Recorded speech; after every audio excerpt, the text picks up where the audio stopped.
이 사건은 소추 사회가 공통되는 게 많기 때문에 병행하여 심리하고 조서를 공통으로 작성한 다음 각 기록에 편철하는 식으로 그렇게 좀 했으면 합니다. 이 점에 대해서 청구인 측 의견 어떻습니까?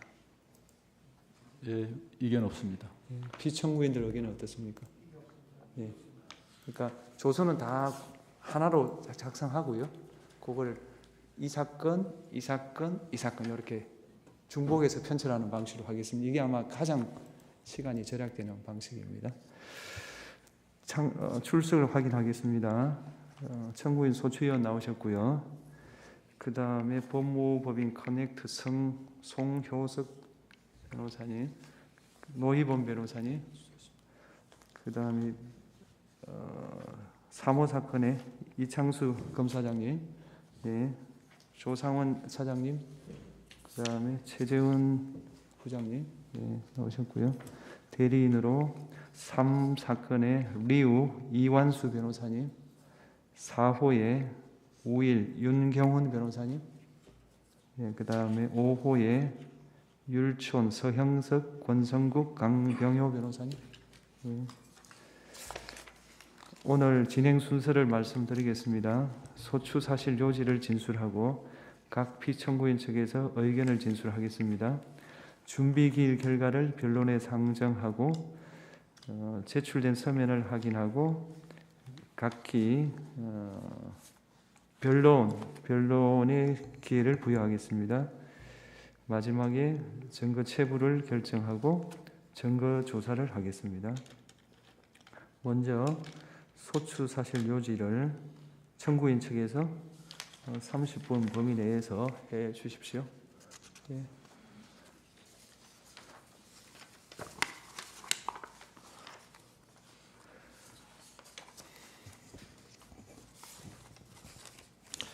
존경하는 재판장님, 국회 소추위원, 국회 법제사법위원회 위원장 정청래입니다.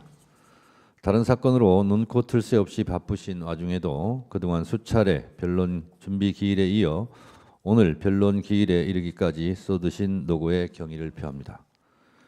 영장 청구권을 헌법상의 권리로까지 인정받고 있는 우리나라 검사는 그 권한이 매우 막강합니다. 그러나 실제 그 권한의 위력이 나타나는 것은 표면상 드러나는 것보다는 수사 과정에서의 개개의 의지나 행위에 있는 경우가 더 많습니다.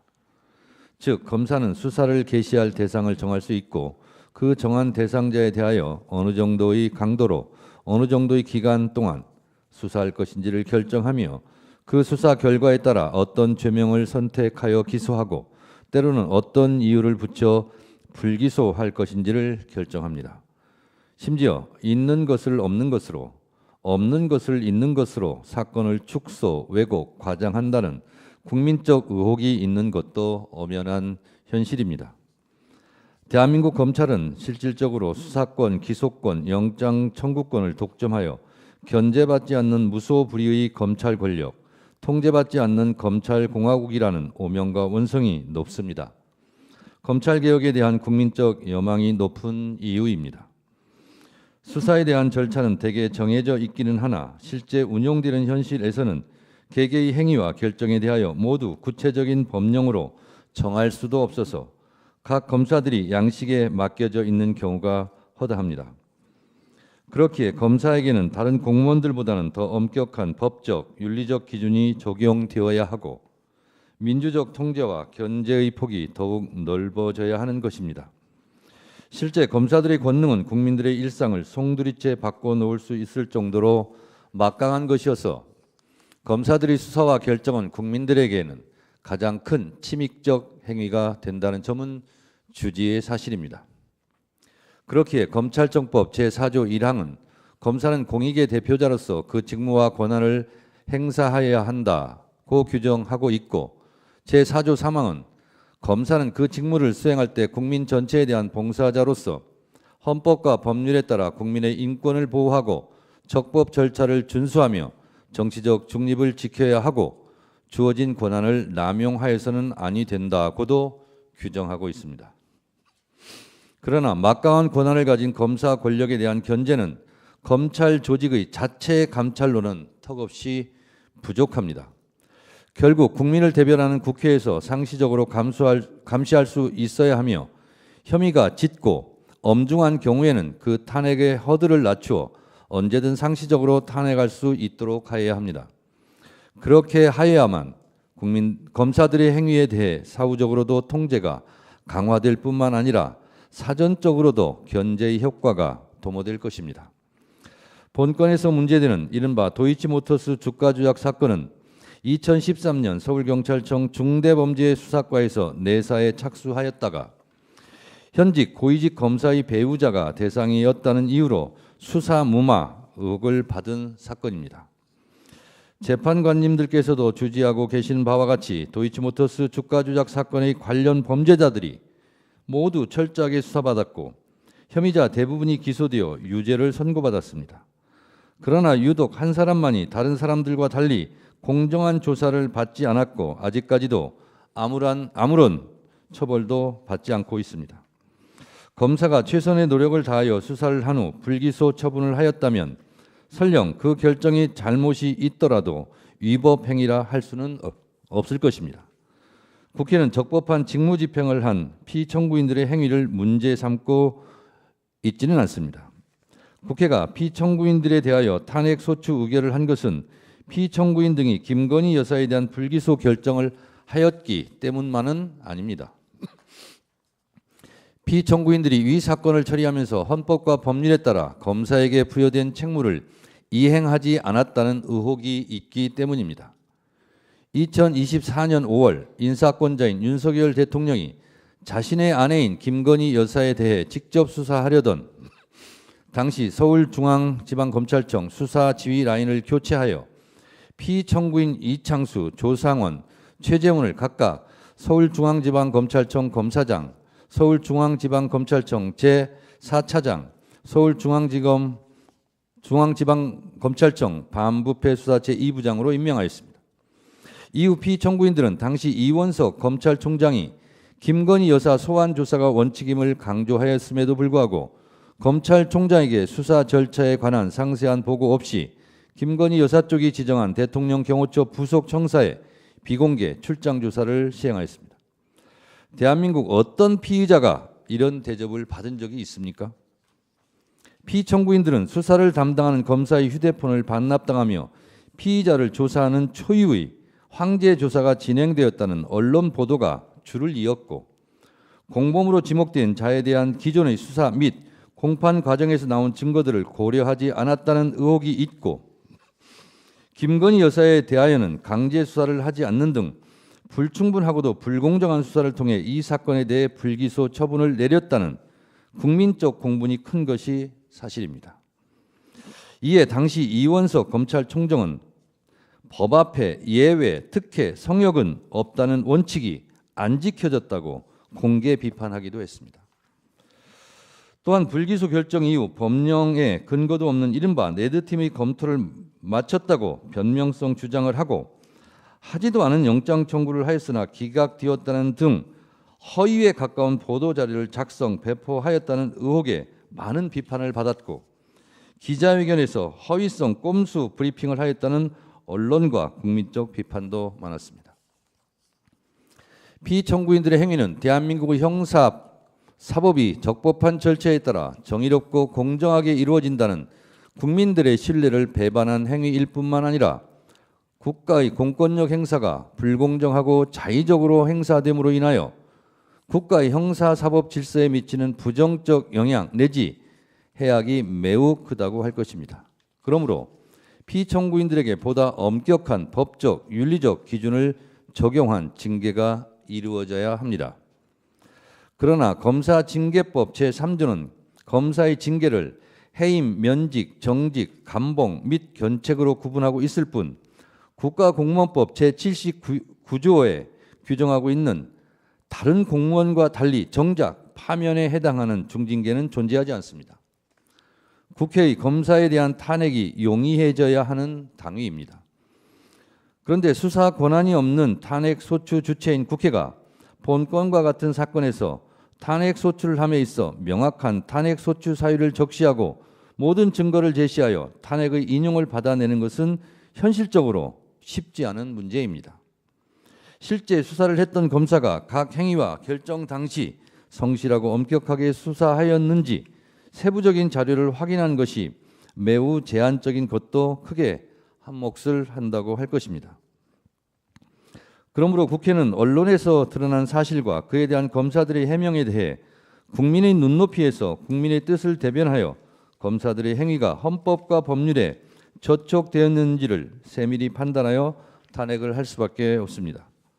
그러므로 탄핵 소추 절차에 있어 헌법재판소의 직권주의는 수사기관이 아닌 입법부를 탄핵소추기관으로 하고 있는 탄핵제도 하에서 당연히 도출되는 결과입니다. 이러한 관점에서 본건에 있어서도 검찰이 보유하고 있는 이 사건 관련 각종 수사 기록을 빠짐없이 열람할 수 있도록 하는 것이 필요하고, 또한 헌법재판소에서도 직권주의를 최대한 활용하여 사건을 직접 탐지하는 범위를 넓혀가 주실 것을 간곡하게 요청드립니다. 지금 재항고된 고등검찰에 대한 수사 기록을 저희가 송부촉탁 신청서를 하였는데 그것이 잘 받아들여질 수 있도록 재판관님들께서 헤아려 주시기 바랍니다.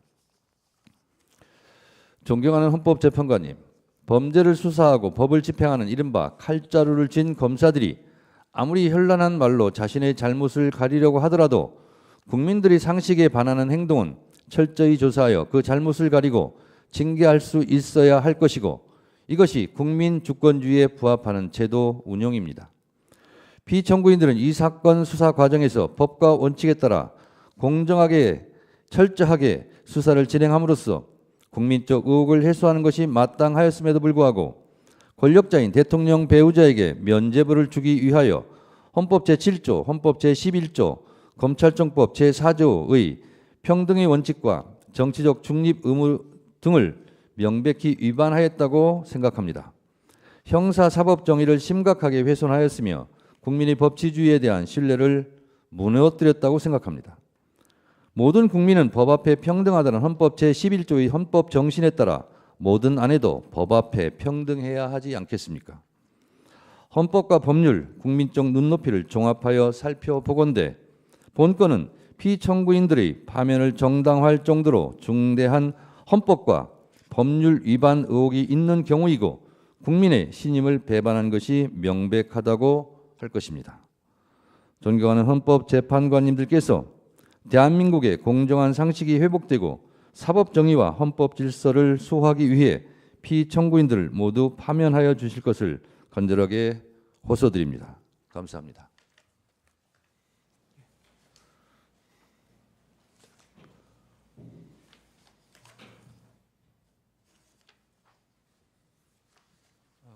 소추위원의 모두 발언을 겹치지 않는 범위 내에서 피청구인들의 개별 소추 사유만 제가 간략하게 말씀을 드리고 자세한 내용은 국회 탄핵소추 의결서 그리고 청구인 측이 제출한 준비서면으로 대체하도록 하겠습니다.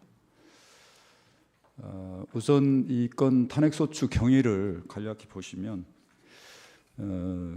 이 대통령 배우자 김건희에 대한 범죄가담 혐의가 농후해서 국민적 의혹이 제기되었고 수사가 이루어져야 된다는 국민적 요구가 분출되었었습니다.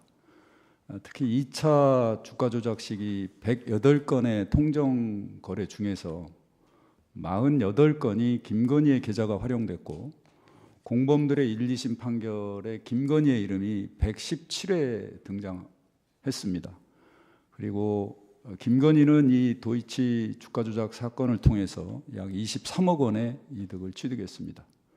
그리고 관련 수사 기록에서도 주범들과 긴밀히 연락하면서 통정 거래를 한 증거가 다수 존재했습니다.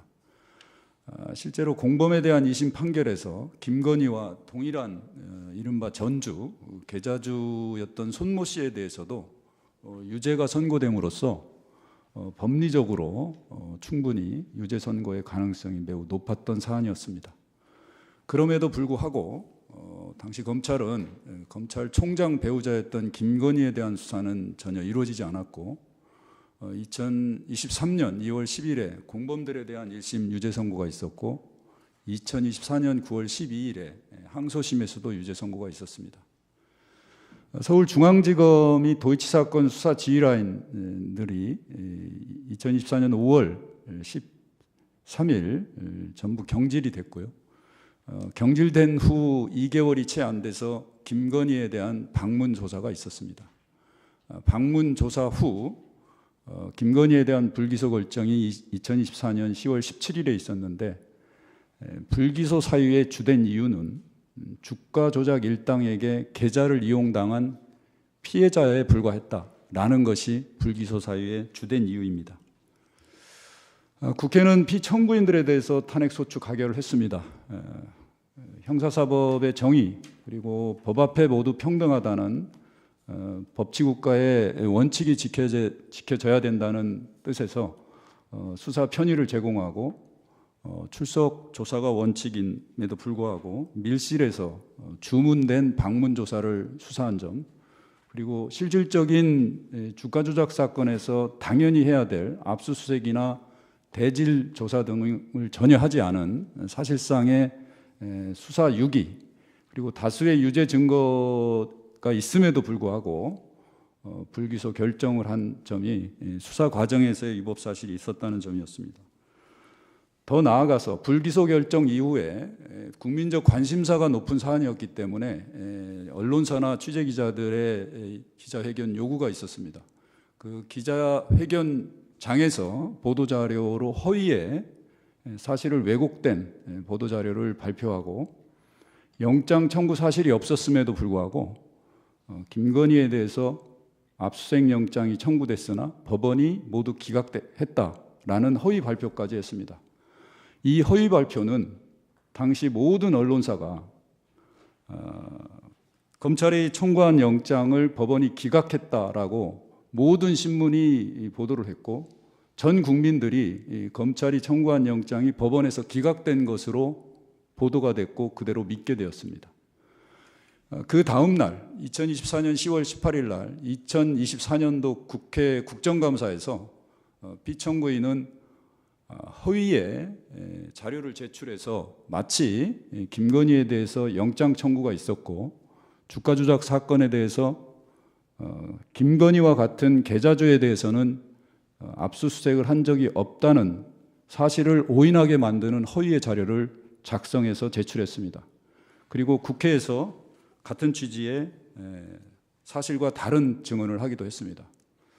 피청구인 이창수의 소추 사유에 대해서 간략히 살펴보겠습니다. 앞서 말씀드린 대로 이창수는 피의자에 대해서 불공정한 특혜 방문 조사를 했습니다. 당시 이원석 검찰총장이나 수사 지휘라인은 출석 조사가 원칙이고 대면 조사를 반드시 해야 된다는 원칙을 세워놨었습니다. 그렇지만 피청구인들은 총장에게 보고를 하지 않고 특별한 출석 소환도 하지 않은 상태에서 단순히 방문 조사로 끝냈습니다. 이 사건 불기소 처분을 결정하기에 앞서서 통상 국민적 관심사가 높고 국민적 의혹이 있는 사건에서 수사심의위원회를 개최해서 외부 위원들, 전문가들로 하여금 수사의 어떤 결정에 대한 당부를 판단하는 의견을 수렴하는 수사심의위원회를 개최하지도 않았습니다. 만약에 수사심의위원회를 개최했다가 그 전에 있었던 이른바 명품백 사건과 같이 기소 의견이 나올 수도 있다는 우려를 통해서 고의적으로 수사심의위원회를 거치지 않고 내부 검사들로 하여금 이른바 레드팀이라는 회의를 개최한 후 그 회의가 끝나자마자 곧바로 수사 결과를 발표해 놨습니다. 그런 관점에서 보면 사실상 피청구인들은 이 사건 수사의 결과를 이미 정해놓고 형식상 회의 절차와 수사를 진행한 것이다 라고 봅니다. 실질적으로 법령을 준수해서 성실히 직무를 수행해야 할 피청구인들이 다수의 유죄 증거를 무시하고 불기소 처분을 한 것은 사실상 직무유기에 다름 아니다라는 점이고요. 그리고 성실히 법령을 준수해서 직무를 수행해야 되고 공정하게 직무를 수행해야 될 국가공무원법, 그다음에 검찰청법, 그다음에 헌법 7조 1항을 위반하였습니다. 피청구인 이창수는 그 2024년 10월 18일 날 이 불기소 결정에 대한 기자들에 대한 보도 자료를 작성함에 있어서 당시 피의자가 범죄에 가담하였다는 취지의 주범 권모 씨의 법정 증언이 분명히 있음에도 불구하고 이를 숨기고 피의자가 단순히 추천 권유로 주식을 매도하였다고 사실을 왜곡하는 내용의 보도 자료를 작성하여 배포하였습니다. 그로 인해서 23억 원의 주가 조작으로 인한 이득을 얻은 피의자가 피해자로 둔갑해버린 사건이 돼버렸습니다. 또한 피의자가 범죄에 가담한 내용은 숨기고 피의자가 범죄 행위에 대한 인식이 없었다고 사실을 왜곡하는 내용의 보도자료를 작성해서 배포했습니다. 결국 국민들은 이 보도자료를 통해서 보도를 보고 이 사건 수사가 제대로 이루어졌음에도 불구하고 김건희에 대한 혐의가 전혀 없다고 인식을 하게 됐습니다. 결국 국민들이 사실상 기망을 당한 꼴이 되어버렸습니다. 이러한 행위는 허위 공문서를 행사한 것이고 당시 법조 출입기자단 전체에 대한 그리고 언론사에 대한 업무 방해이며 공무원의 직무수행의 공정의무, 성실의무, 그다음에 검찰청법을 위반한 것입니다. 세 번째, 국회 감사에서 피청구인 이창수는 코바나 사건과 영장 청구 당시 도이치 주가 조작 사건을 동시에 진행했다라고 사실과 다른 증언을 했습니다. 또한 계좌주 중에는 압수수색 영장 청구에서 계좌 추적한 것은 김건희뿐이다라고 사실과 다른 증언을 했습니다. 이 수사 기록 내에는 그 당시 계좌주였던 이모 씨에 대한 압수수색이 분명히 있었고 수사 기록에는 수사 보고서까지 작성돼서 편철이 되어 있었습니다. 그럼에도 불구하고 국회 국정감사장에서 감사위원들의 질문에 사실과 다른 허위의 증언을 한 것입니다. 또한 국회가 당시 요청한 자료에 따라서 국회에 대한 압수수색 영장, 김건희에 대한 압수수색 영장의 내역을 제출하면서 계좌주에 대한 압수수색 영장이 없었다는 보도 자료를 제출했기 때문에 거기에 맞게 하기 위해서 자료에 계좌주를 관계자로 이렇게 기재하여 사실상 계좌주에 대해서는 영장 청구가 없었던 것인 것처럼 사실을 오인하는 보도 자료를 만들었습니다. 이는 피청구인이 국회 증언감정법을 위반하고 허위 공문서를 작성 행사했으며 공무원의 성실 의무, 직무 수행의 공정 의무를 위반한 행위입니다. 이하 피청구인 조상원과 피청구인 최재훈은 소추 사율이 거의 동일합니다. 그래서 조상원과 최재훈에 대해서는 함께 최재훈의 소추 사유를 통해서 같이 말씀드리도록 하겠습니다. 피의자 최재훈은 이 사건의 주임 담당 검사입니다. 검사의 직분에 맞게, 그다음에 법령의 책무에 맞게 공정하고 철저한 수사를 거쳐서 범죄 혐의 의무를 가리고 기소 여부를 결정하였어야 합니다. 그럼에도 불구하고 검찰총장의 배우자, 즉 대통령의 배우자라는 피의자의 입장에서 불공정 특혜 방문 수사를 하였습니다. 담당 수사검사로서 사실상 결론을 정해놓고 형식적인 대면 조사를 거쳐서 곧바로 수사 결과를 발표했습니다. 마찬가지로 법령을 준수하여 성실히 직무를 수행한 것이 아니라 다수의 유죄 증거를 무시하고 검사로서의 책무를 유기한 것이다 라고 저희는 보고 있습니다. 마찬가지로 허위 보도자료 작성 배포, 허위 자료 제출에 대해서는 피청구인 이창수에 대해서 말씀드린 내용과 거의 동일합니다. 특히 계좌주에 대해서 영장 청구한 사실이 없다고 오인하도록 국회의 관계자라고 아마 초안을 직접 작성해서 제출하도록 같이 협력한 것으로 보입니다. 그다음에 기자회견에서 주로 답변을 하면서 분명히 기자들로 하여금 오인하게 하는 그런 답변, 허위 답변을 했습니다. 이른바 도이치모터스 주가 조작 사건과 관련해 김건희에 대하여 압수수색 영장을 청구했으나 법원이 모두 기각했다라는 허위 답변을 했습니다. 이로 인해서 당시 취재기자를 통해서 모든 신문과 방송이 대대적으로 검찰, 도이치 의혹 사건 김건희 영장 청구했으나 법원이 기각. 이게 모든 신문에서 제목으로 나왔습니다. 그리고 여기에 대한 평론, 모든 국민들이 거기에 대해서 그대로 믿었습니다. 그러나 이는 사실이 아님을 바로 밝혀졌고, 피청구인 이창수는 그 다음 날 국정감사장에서 도이치 사건과 관련해서 김건희에 대한 압수영장 청구 사실은 없다라고 인정하기도 했습니다. 또 하나, 코바나 콘텐츠 사건과 도이치 사건이 동시에 수사가 진행되었다. 그리고 당시 압수영장과 계좌영장에 2개의 범죄 사실이 들어가 있었다고 허위의 답변을 하기도 했습니다. 그러나 코바나 콘텐츠 사건의 영장 청구 당시에는 도이치 사건의 수사에 착수하지도 않은 상태였습니다. 이러한 내용은 담당 수사를 하는 검사로서는 당연히 수사 기록 내에 첨부되어 있는 수사 보고서를 확인할 수 있기 때문에 분명히 이를 확인했을 것입니다. 그리고 알고 있었을 것입니다. 그럼에도 불구하고 마치 도이치 모터스 주가 조작 사건에 대해서 피의자에 대해서 철저한 수사가 이루어진 것처럼 대언론을 상대로 사실과 다른 허위 사실을 답변을 함으로써 결국 그것이 전 국민에게 언론을 통해서 보도되는 계기가 되었습니다. 피청구인들 전체에 대해서 이번 사건과 탄핵 소추 사이의 법 위반의 중대성에 대해서 말씀을 드리겠습니다. 검사는 법치주의의 근간을 이루는 형사사법을 책임지는 중요한 고위공직자입니다. 앞서 말씀드린 대로 수사권과 공소제기권을 가진 막강한 국가 권력을 행사합니다. 따라서 국민 전체에 대한 봉사자이자 공익의 대표자로서 검찰청법은 적법한 절차에 따라서 공정하게 직무를 수행하고 권한을 남용해서는 안 된다라고 되어 있습니다. 또한 권력자나 인사권자로부터 독립해서 정치적 중립을 지켜야 될 의무를 부여하고 있습니다.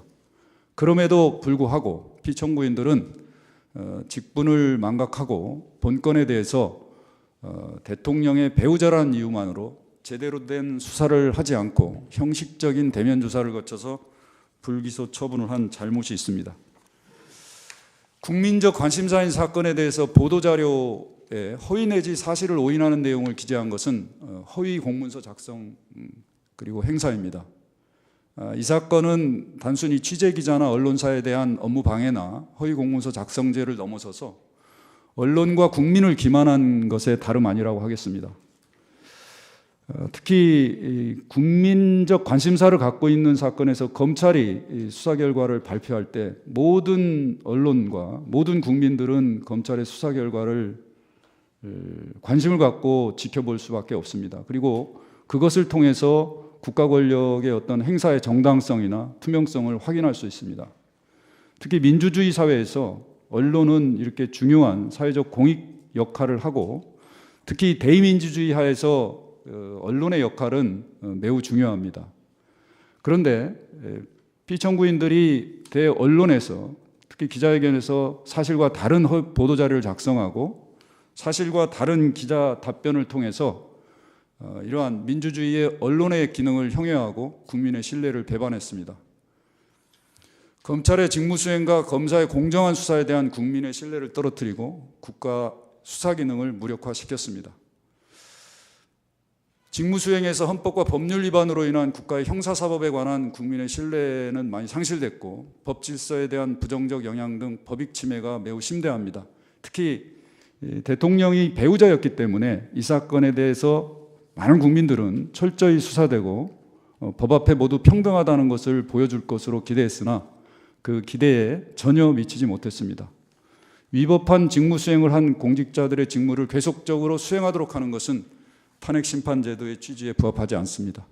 임명직 공무원은 법 위반으로 인한 법익 침해와 해당 공직자에 대한 불이익이 비례적으로 평가되어야 됩니다. 대한민국의 고위공직자 그리고 검사들은 수천 명에 이릅니다. 법 위반의 중대성이 이른바 국민의 주권자에 의해서 직접 선출되는 대통령과 같은 민족 정당성 있는 고위공직자와는 다른 기준에서 파면 여부가 결정되어야 된다고 봅니다. 피청구인들의 직무집행에 있어서 헌법과 법률 위반이 명백하고 중대하다고 생각합니다. 그리고 그 결과는 국민들이 이 사건에서 보는 공허함과 법 질서가 제대로 정당하게 이루어지는지에 대한 신뢰의 가치가 많이 상실되었습니다. 헌법과 법률을 위반한 고위정직자를 파면하는 것은 헌법의 명령이자 헌법이 우리 헌법재판소에 부여한 책무라고 생각됩니다. 피청구인들에게 파면 결정을 하여 주시기 바랍니다. 이상입니다.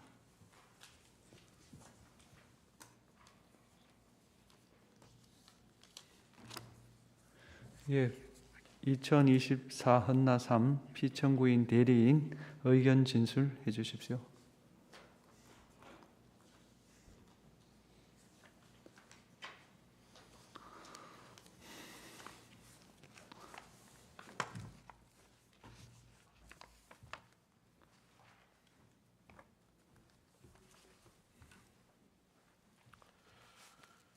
피청구인 이창수의 대리인 본법인 리우의 이완수 변호사입니다.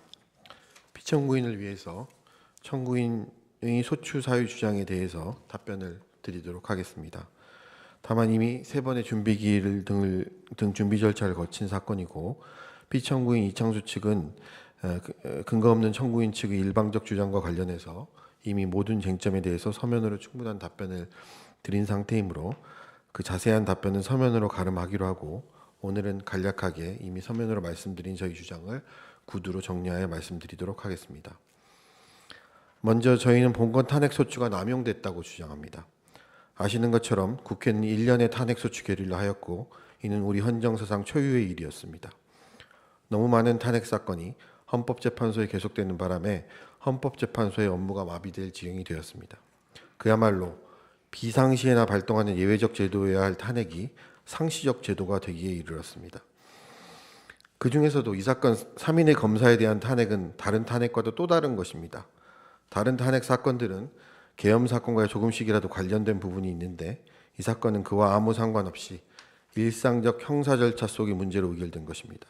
저희 의견으로는 이 사건이야말로 지금 헌법재판소에 계속된 모든 탄핵 사건 중 가장 소추권의 남용 정도가 강한 사건이라고 판단됩니다. 뒤에서 말씀드리겠습니다만 이 사건 소추 사유는 여전히 불특정 상태이거나 그 주장 자체로 부당합니다. 탄핵 소추 의결을 할 때 그 시점에 어떤 사유로 탄핵을 한다는 것은 확정되어 있어야 합니다. 그런데 3회에 걸친 준비기일을 통하여도 소추 사유조차 특정되지 않고 있습니다. 이는 애당초 탄핵 사유가 분명하지 않거나 그 주장 자체로 부당하였다는 점을 방증하고 이 역시 탄핵의 남용을 남이시합니다.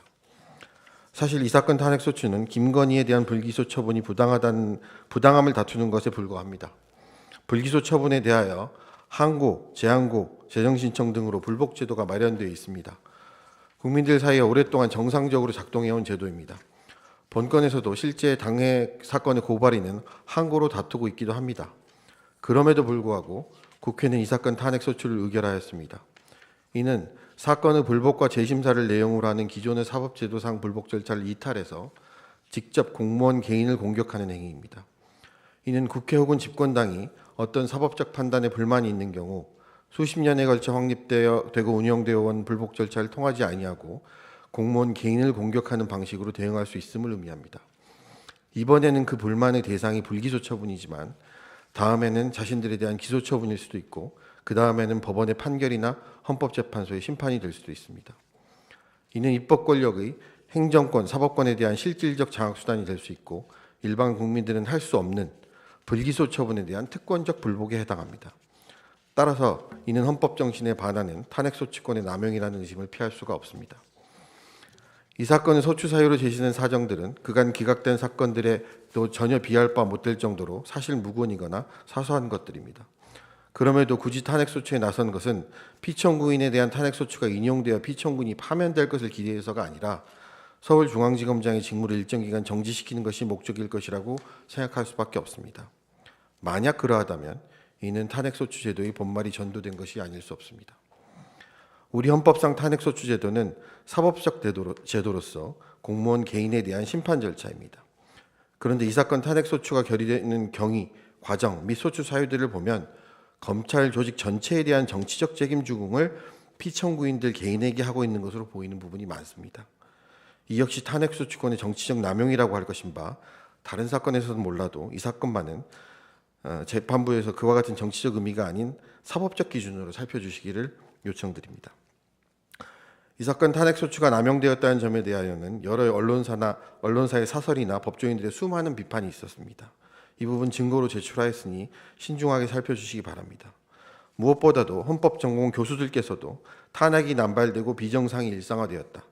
권한정지를 악용하여 정치의 사법화를 야기했다. 정치적 의도를 감춘 추진은 위헌적 탄핵소추권 행사다라고 하는 등 본건 탄핵소추에 대하여 비판적 견해를 다수 표명하고 있음을 참고해 주십시오. 특히 불기소 처분에 대한 불법 규정이 있음에도 국회가 처분 검사 등을 탄핵소추함은 입법부가 행정부의 준사법적 기능을 침해하는 것이라는 비판도 있습니다.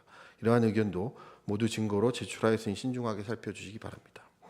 정리하면 이 사건이야말로 현재 귀재판소에 계속된 수많은 탄핵 사건 중에서 단연 탄핵소추권 남용이 의심되는 사건입니다. 이에 귀재판소가 이 사건 심판 청구를 기각하기 앞서서 이를 각하함으로써 탄핵소추권의 남용을 명백하게 선언하고 탄핵소추권의 정치적 남용에 경종을 울릴 필요가 있다고 생각합니다. 이는 단순히 본건의 적정한 처리뿐만 아니라 향후 대한민국 헌정질서의 유지를 위해서도 반드시 필요한 조치라고 생각합니다. 본건 소추 사유 검토 이전에 먼저 이전부터 깊이 숙고해 주시기를 요청드립니다. 다음으로 소추 사유의 불특정 문제를 말씀드립니다. 청구인은 소추 사유를 특정하라는 재판부의 여러 차례 준비 명령에 마지못하여 지난 준비기일 직전 준비 서면을 제출하였으나 여전히 그 소추 사유는 충분히 특정되어 있지 못합니다. 청구인의 2025년 1월 22일자 준비 서면에 의하면 아직도 청구인은 여러 소추 사유와 관련해서 사건 기록들을 가져다 본 후 추가 보완을 하겠다라는 주장을 하고 있습니다. 그러나 이는 본인들이 탄핵소추를 방어해야 되는 피청구인이 아니라 이미 탄핵소추를 한 청구인이라는 점을 간과한 주장이 아닐 수 없습니다. 지금은 국회가 탄핵소추를 검토하고 있는 단계가 아니라 이미 의결을 한 상태입니다. 이 상황에서 소추사유의 특정 요구는 도대체 어떤 부분을 탄핵소추한 것이고 어떤 부분이 왜 위헌 위법하다는 것인지를 설명해 달라는 것입니다. 청구인이 피청구인에 대하여 탄핵소추 의결을 하였을 때는 어떤 특정한 사유를 상정하고 그것이 인정된다고 보아 의결하였을 것이니 그 사유가 무엇인지를 설명해 달라는 취지입니다. 뭔가 새로운 것을 찾아내라는 것도 아니고 새로운 위헌 위법 사항을 주장하라는 것도 아니며 이미 청구인의 의결로 확정된 탄핵 사유가 무엇인지 모호한 부분이 있으니 피청구인에게 설명해 달라는 취지입니다. 이처럼 이미 과거에 청구인인 국회가 한 일의 의미를 사후적으로 설명해 달라는 것인데 왜 새롭게 다른 사건의 기록을 검토해야 되고 별도로 추가로 헌법과 법률의 검토가 필요한지 이해할 수 없습니다. 애당초 국회의 탄핵소추 의결 당시 도대체 무엇이 위헌 위법이라고 주장하였는지는 청구인이 탄핵소추 의결 당시는 물론이거니와 지금 현 단계에서도 당연히 설명하고 특정할 수 있어야 합니다.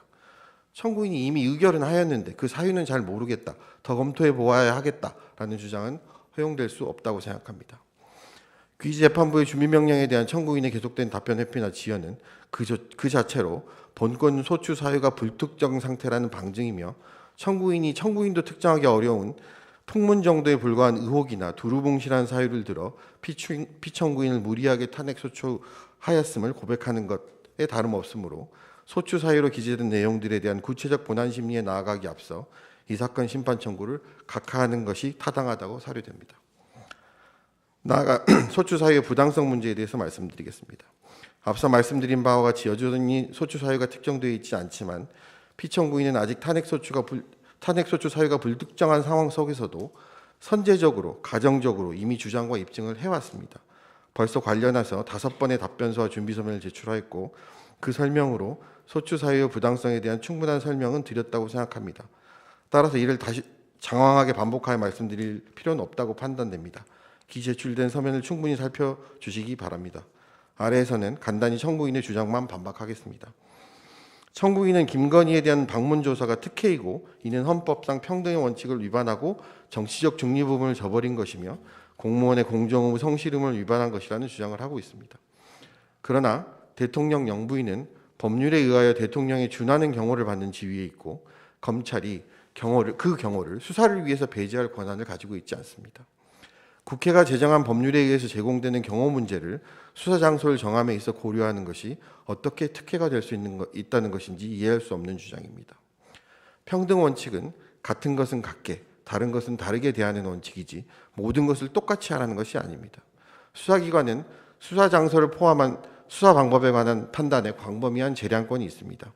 또한 수사준칙 제19조 제2항은 출석 요구 시 장소 등에 관하여 피의자와 협의하도록 명시적으로 규정하고 있습니다. 따라서 피의자 측의 의사, 위에서 본 경호 관련된 여러 가지 사정 및 지지자 충돌 등으로 인한 공공안전 문제 등을 고려하여 판단하는 것은 수사기관의 당연한 재량에 속하는 것일 뿐만 아니라 당연히 고려해야 마땅한 것으로 위법하다고 볼 여지가 전혀 없습니다.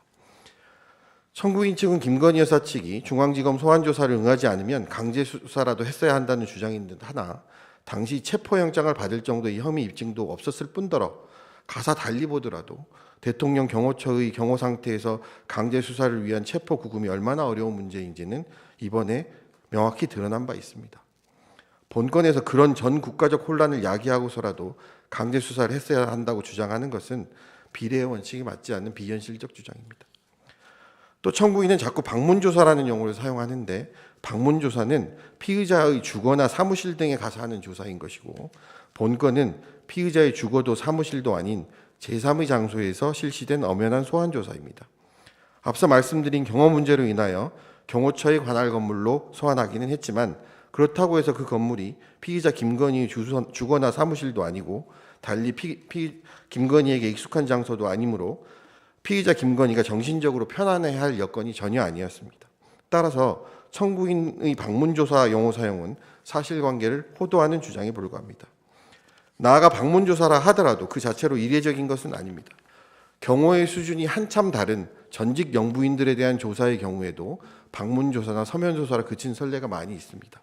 최근에 피청구인 이창수 지휘하의 중앙지검이 김정숙 여사를 조사함에 있어서 서면조사를 실시한 사례도 있습니다. 그에 비해서 현직 영부인인데도 서면조사가 아니라 대면조사, 그것도 소환조사를 한 것은 그런 선례에 비춰보면 그 자체로 상당히 높이 평가할 만한 수사라고 보아야 합니다. 헌법과 국회가 제정한 법에 의하여 대통령이 준하는 경호를 받고 있는 자를 조사함에 있어 본인이 스스로 경호를 포기한 것도 아니고 검찰이 수사를 이유로 경호를 강제로 박탈할 법적 권한도 없는 상황에서 그 경호 및 다중안정 등을 위한 응으로 인한 업무 지장을 최소화하는 방안으로 조사 방법, 조사 장소 등을 정한 것은 특혜라 할 수 없고 오히려 구체적 상황에 부합하는 적절한 조치로 헌법상 평등의 원칙 등에 위반하였다고 평가할 아무런 이유가 없다고 판단됩니다. 청구인 측은 수사심의위원회 미개최도 소추 사유로 주장합니다. 그러나 청구인의 주장을 아무리 선회해 보아도 여전히 무엇이 위헌 위법이라는 것인지 이해할 수 없는 주장입니다. 청구인 대리인은 2025년 1월 22일 준비기일에서 구두로 수사심의위원회를 법적으로 반드시 개최해야 할 의무 규정이 없다는 점을 스스로 인정하기까지 하였습니다. 따라서 수심위를 거치지 않은 것이 왜 위법하다는 것인지 그 주장 자체가 특정되지 않고 이해도 되지 않습니다. 다시 말씀드리지만 기본적으로 수심위는 임의 절차이므로 수심위 절차를 거치지 아니하면 위법하다는 주장은 그 자체로 성립할 수가 없습니다. 나아가 수심위의 개최 권한은 규정상 검찰총장에게 있습니다. 그 점만으로도 검찰총장이 아니라 중앙지검장인 피청구인에 대한 소추 사유가 될 여지가 없습니다. 더욱이 본건은 민주당 추미애 장관이 이 사건에 대한 검찰총장의 지휘권을 박탈한 상태였으므로 수사 최종 결과를 아직 내지 아니한 상황에서 그 결정을 위한 자문을 총장 소속 수심위에서 받을 수는 없는 게 명백합니다. 결국 청구인의 주장은 애당초 개최가 불가능한 수심위 개최를 왜 하지 않았느냐고 탓하는 것에 지나지 않는데 그 부당성은 굳이 말로 할 필요도 없다고 하겠습니다. 청구인 측은 이 사건 수사가 부실 수사 편파 수사라고 주장합니다. 결국 이 사유야말로 불기소 처분을 정상적 불복 절차를 거치지 아니하고 탄핵으로 공격하고 있는 부분이라고 판단됩니다. 만약 진정 이러한 주장이라면 이는 국회가 행정부의 준사법적 권한을 명시적으로 침해하는 것이 됩니다. 물론 이미 재판부께서 지난 두 번째 준비기일에서 불기소 처분의 당부를 이 사건 탄핵 심판의 쟁점에서 제외하는 것으로 정리하셨습니다. 이 부분 지적은 다 하지 않겠습니다.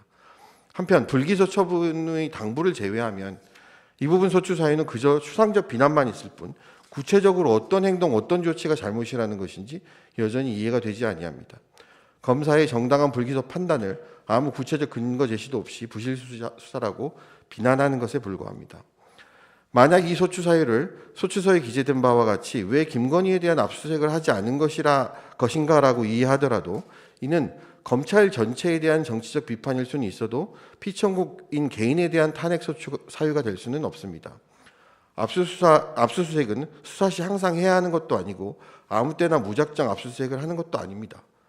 이 사건에서 압수수색을 할 만한 시점은 넓게 봐도 초기 2년 정도로 이때의 수사팀은 문재인 정권의 이성윤, 이정수 검사장이 이끌고 있었습니다. 청구인의 논리대로라면 이 소추 사유는 이성윤, 이정수 검사장에게 주장해야 마땅합니다. 그러나 이성윤, 이정수 검사장은 압수수색을 하지 않았습니다. 그것은 그분들 판단에 필요 없다고 판단했기 때문일 것입니다.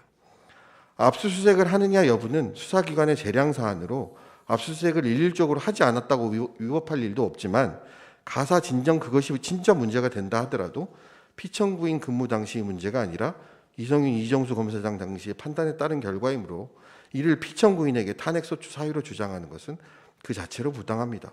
참고로 피청구인이 부임했을 때는 김건희에 대한 압수수색을 할 필요는 이미 없음이 명백한 상황이었습니다. 청구인은 피청구인이 허위 언론 브리핑을 하거나 국회에서 허위 증언을 하였다고 주장합니다. 이러한 주장 역시 아무 근거 없는 비난입니다.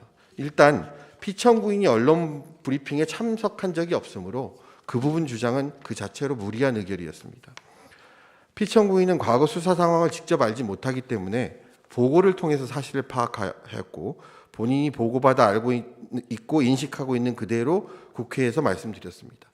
수사팀의 사실 보고가 틀렸을 리도 없지만 이 부분 객관적 사실관계 설명은 다른 피청구인들의 답변서 기재를 원용하는 걸로 하겠습니다만 본인이 보고받은 그대로 자신이 인식대로 증언한 것이 무슨 허위 증언인지 이해할 수가 없습니다. 오히려 피청구인은 후배 검사들의 전날 언론 상대 설명에서 일부 오해의 소지가 있을 부분을 먼저 나서서 국회에다 설명해 준 바도 있습니다. 어떤 일에 대한 평가나 의미 부여에서 국회와 서로 의견이 다를 수는 있지만 사실을 기준으로 보면 피청구인이 허위 인식을 가지고 증언한 사실이 전혀 없습니다. 검사 직무대리 명령 관련해서 무엇이 위법하다는 것인지도 이해가 어렵습니다. 직무대리 명령 제도 자체에 대한 문제 제기라면 그 주장 자체도 부당하지만 이는 검찰 제도 전반에 대한 전체의 문제일 수 있어도 피청구인 개인의 탄핵 사유가 될 수는 없는 것입니다. 검찰 내에서 수십 년 확립되고 나름의 법규적 근거가 있는 제도로서 심지어 그동안 수많은 사건에서 법원도 용인해 왔던 제도를 위반한 것도 아니고 따랐다는 이유로 그 구성원 개인이 탄핵소추가 될 수는 없는 것입니다.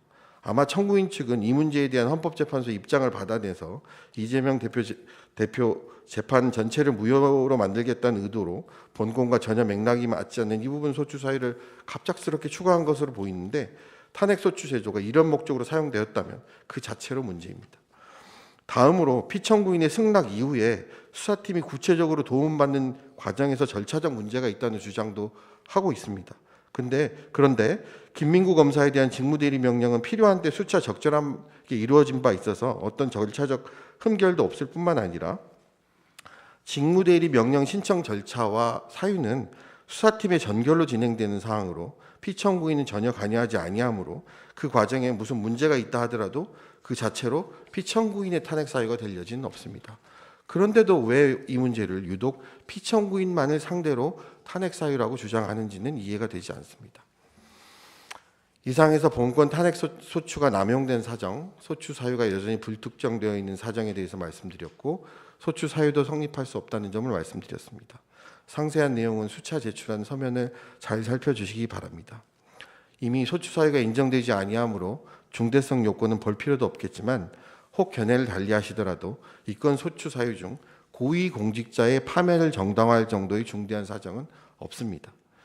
피청구인의 판단으로는 이와 같은 추상적, 가정적, 포괄적 답변만으로 충분히 본건 탄핵소추가 사유 없음이 드러났다고 판단합니다.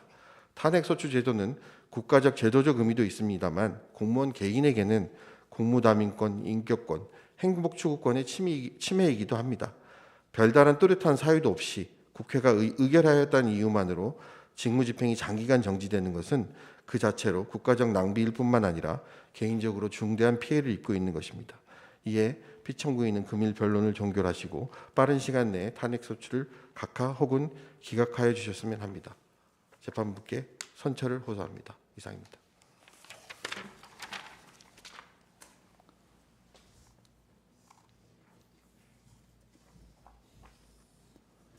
예, 2024 헌나 4 피청구인 의견 진술해 주십시오.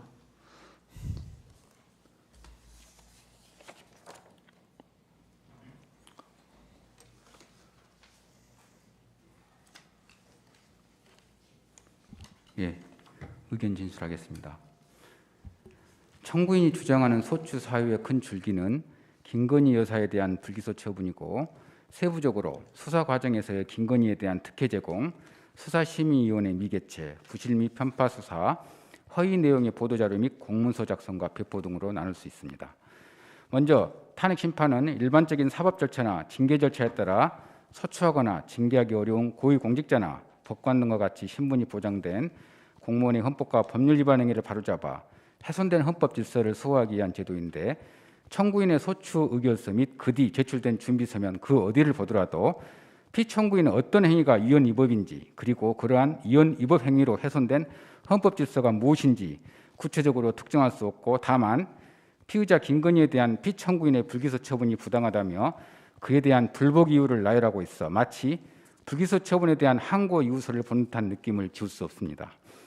그러다 보니 본건 탄핵 소추가 헌법 질서 수호와 유지라는 본래의 목적보다는 국회 다수 의석을 확보하고 있는 특정 정당의 당리 당략에 따른 것이라는 의심이 들며 실제 이 사건 탄핵 소추 의결 과정에서 윤석열 대통령이 비상계엄을 선포하고 이를 해제하자 윤석열 정권 퇴진을 위해 당력을 집중하겠다며 예정된 탄핵 소추안 표결 처리를 일시 보류한 바도 있습니다.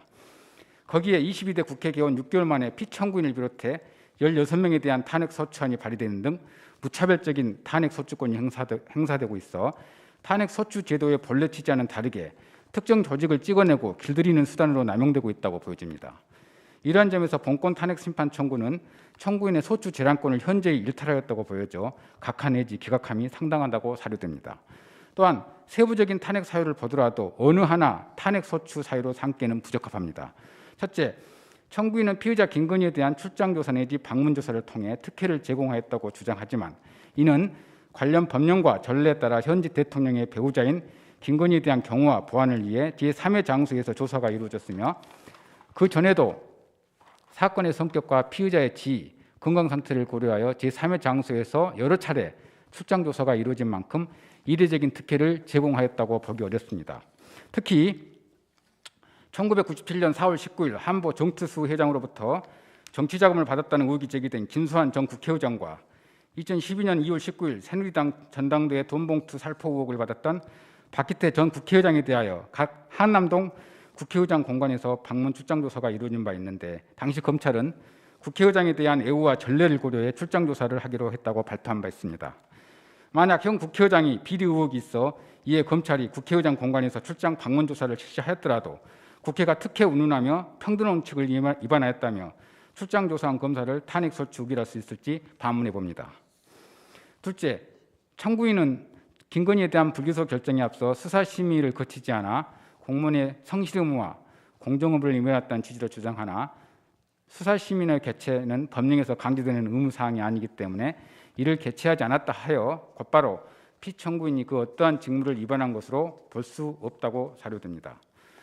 셋째, 청구인은 김건희 도이치모터스 주가 조작 사건을 수사함에 있어 공범들의 수사기록, 공판기록 등을 통해 이미 피의자가 범죄에 가담 행위를 인정할 증거가 다수 존재하였음에도 피의자의 주거지, 휴대전화, 계좌 등에 대한 압수수색 등 절차를 전혀 거치지 않고 관련 증거 등에 대한 사실 확인 및 대질 조사 등 반드시 수사 과정에서 거쳐야 할 통상적인 수사조차 하지 않은 부실 편파 수사로 김건희에 대하여 불기소 처분을 내려 검사의 직무를 유기하고 공무원의 성실 및 공정 의무를 위반하였다고 주장하나 근본적으로 청구인의 이 주장은 준사법기관인 검사의 사법 판단에 대한 이의 신청을 밖에 보이지 않으며 이는 검사의 불기소 결정에 대한 항고 절차에서 다투어져야 할 것이고 위반하였다고 주장하는 성실 및 공정 의무는 이행을 강제하고 그것에 대한 규범적 평가를 내리기에 적절하지도 않아 사법적 판단이 될 수도 없는 바 피청구인에 관한 부실 및 편파성은 탄핵소추 사유로 삼을 수 없다고 사료됩니다.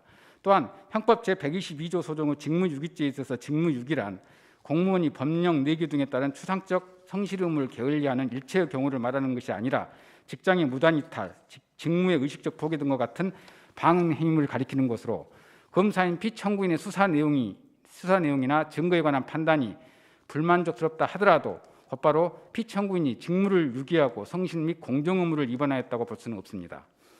마지막으로 청구인은 피청구인이 2024년 10월 17일자 기자회견에서 허위 내용의 보도자료를 작성 배포하였고 같은 날 김건희 주가 조작 관련 압수수색 영장 청구 및 발부 내역에 관한 자료 요청을 받고서 법사위에 압수영장 내역이라는 허위 공문서를 작성해 제출하였고 이후 같은 날 백브리핑에서 도이치모터스 주가 조작 사건 관련하여 5가지 허위 사실을 유포함으로써 검찰 출입기자 약 40명의 취재 업무 및 피해자 MBC 등 언론사의 보도 업무를 방해하였다고 주장합니다. 이 보도 자료는 준사법기관인 검사가 그동안 수사에 채집한 증거를 검토 판단한 후 신빙성 있는 증거에 기초해 사실관계를 확정짓고 그에 따른 수사 결과를 발표한 것이기에 이 보도 자료에 담긴 내용들은 수사 결과에 따라 구성된 법적 사실관계임은 분명하고 피청구인은 이 보도 내용들이 모두 사실이라고 믿고 있습니다. 반면 청구인은 지금까지 수집된 여러 증거들 중 피청구인이 신빙성이 낮아 취신하지 않은 일부 증거에 의존하면서 그 증거에 반하여 피청구인이 보도자료를 작성 배포하였으니 이를 허위라고 주장하는 것이라 그 증거의 취사 선택에 따라 청구인 입장에서는 허위이고 피청구인 입장에서는 사실로 판단할 수밖에 없어 이를 두고 피청구인이 허위 사실을 유포했다고 단정할 수는 없는 것입니다. 그리고 청구인은 김건희 주가 조작 관련 압수수색 영장 청구 및 발부 내역에 대한 자료 요청을 받고서 법사위의 공문서인 압수영장 내역에 김건희에 대한 도이치모터스 주가 조작 사건에 대한 영장이 청구되었으나 기각된 것처럼 기재하여 허위 공문서를 작성 제출하였다고 주장하나 이 압수영장 내역 순번 1번을 자세히 보면 영장이 청구되었다가 기각된 사건은 도이치모터스 사건이 아니고 코바나 사건임이 명백히 포기되어 있어 청구인이 최소한 사실 확인도 거치지 않은 것으로 보이고 그의 청구인이 피청구인이 기자회견 후 백브리핑에서 언급한 이 5가지 사항에 대하여 허위 사실을 유포했다고 주장하나 일부 사항에 대하여는 당시 즉석에서 구두로 문답이 이루어졌기 때문에 표현이 모호하여 그 뜻이 정확히 전달되지 않아 혼선이 빚어졌지만 답변 전후 전체 취지를 살펴보면 충분히 해명될 수 있었으며 더 나아가 이 부분에 대한 오해를 불식시키기 위해 국정감사장에서 더불어민주당 서영교 의원실에 답변 자료를 제출하였고 언론을 상대로 답변의 바른 취지 그리고 오해를 불러일으킨 부분에 대한 해명 내용을 담은 문자풀을 발송하기까지 하여 피청구인이 허위 사실을 인식하고 이를 언론에 발표한 것이 절대 아닙니다. 나머지 청구인이 허위 사실이라고 주장하는 내용들 중 역시 위에서 설명한 바와 같이 청구인이 믿고 싶어하는 일부 증거들을 추신한 결과일 뿐 그것이 사실이라고 단정할 수 없으며 오히려 그 후 청구인이 믿고 싶어하는 증거들과 정면으로 배치된 반대 증거도 수집된 바 있지만 청구인은 그러한 사실을 알지 못한 채 여전히 일부 과거 언론 기사에 의존해 억지 탄핵 사유를 만들어냈다고 보여집니다. 존경하는 재판관님, 결국 청구인이 주장하는 세부적인 탄핵 사유들은 모두 피청구인의 정당한 직무 수행 범주에 속하는 것이고 그의 헌법이나 법률 위반은 찾아볼 수 없는 바 청구인의 본권 탄핵 심판 청구를 즉시 기각시켜 피청구인의 명예를 회복시켜 주시기 바랍니다.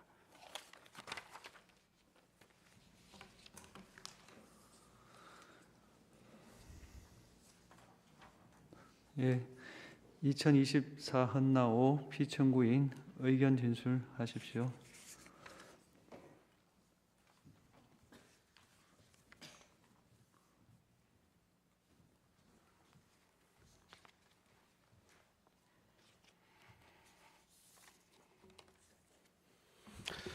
피청구인 최재현 대리인 율촌의 서영석 변호사입니다. 앞부분에서 3호 사건과 4호 사건에서 중복된 부분을 좀 생략하고 진행을 하겠습니다.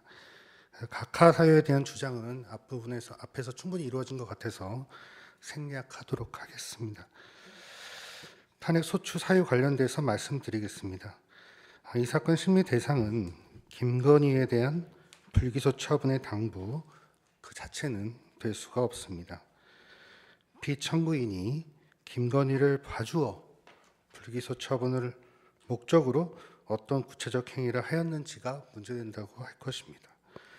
이 점은 준비 절차에서도 수명 재판관님들께서 쟁점으로 정리를 해주신 바 있습니다. 구체적으로 살펴보겠습니다. 먼저 청구인이 주장하는 김건희에 대한 비공개 조사 편의 제공이라는 사유가 탄핵 사유가 될 수 있는지 살펴보겠습니다. 청구인은 마치 김건희를 서울중앙지검 이외의 장소에서 조사한 것이 마치 무슨 위법이나 특혜가 되는 것처럼 말씀하고 계십니다. 먼저 대면 조사를 수사관서에서 조사해야 한다는 강행 규정이 존재하지 않습니다. 오히려 수사 준칙을 보면 조사 일시 장소를 정함에 있어서 피의자에 협의할 것을 요구하고 있습니다. 김건희는 현직 대통령의 배우자로 경호의 대상이 되고 또한 비공개 소환 요청도 부당하다고 할 수는 없습니다. 이러한 상황에서 피의자 측과 협의하여 정부 보안청사에서 조사를 한 것이 어떻게 불법적 행위를 구성할 수 있는지 알 도리가 없다는 입장입니다. 다음으로 수심이 개최가 되지 아니한 것도 문제 삼고 있습니다. 수심이 개최 여부는 피청구인 최지원 입장에서 결정할 사안도 아니지만 개최 여부는 사건의 성격을 고려해서 결정할 수 있는 재량적 내용입니다. 이 부분도 수심위를 개최하지 않은 것이 의무화되지 않은데 어떻게 위법행위가 될 수 있다는 것인지 알 도리가 없다는 것입니다. 특히 이 사건 문제가 된 사건은 고도의 전문적 판단이 필요한 시세조정 사건이기 때문에 수사팀의 판단과 서울중앙지검 내에서 두루 의견 수렴을 거쳐 판단하는 것은 적절한 사건 처리 방향이었다고 하겠습니다. 셋째, 청구인은 다른 공범들에 대한 수사 내용을 고려하지 않고 강제 수사를 하지 않은 등 불충분한 수사를 하였다고 말씀하고 계십니다. 먼저 청구인은 몇몇 언론에 나온 의혹 제기만에 기대서 마치 피청구인이 부실한 수사한 것처럼 말씀하고 계십니다.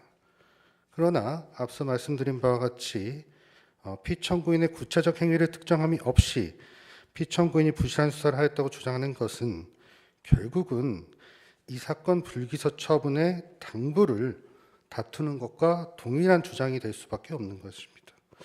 이러한 주장은 탄핵 심리에 적합한 주장이라고 할 수가 없습니다.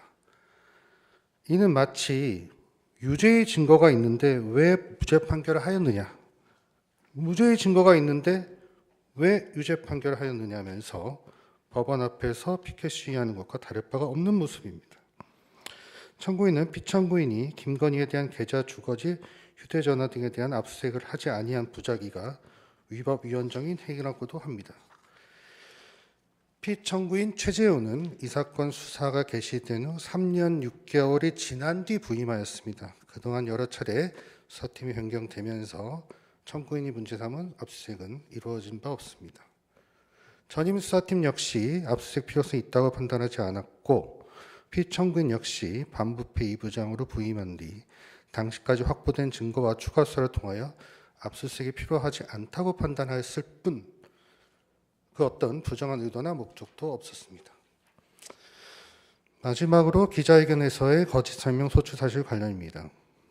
참고로 소추 의결서에는 국정감사에서의 위증도 피청구인 최재훈과 관련된 것처럼 기재되어 있는데 피청구인이 증언한 사실도 없는데 위증을 하였다며 의결한 것만 보아도 이 사건 탄핵소추가 매우 부실한 의결이었다는 것을 보여주는 것이라고 하겠습니다.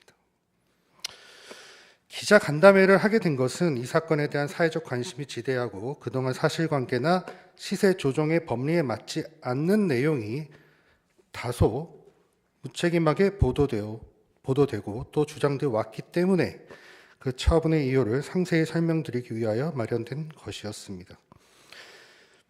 피청구인은 이날 저희가 증거로 제출한 의제 이호증 PPT 파일을 시연하면서 수사 내용을 매우 충실히 설명하였고 질의에 대해서도 긴 시간 충실하게 답변하였습니다. 시대조정 사건과 관련해서 김건희에 대해서 압수수색 영장을 청구하였다고 허위로 발언한 사실 자체가 전혀 없습니다.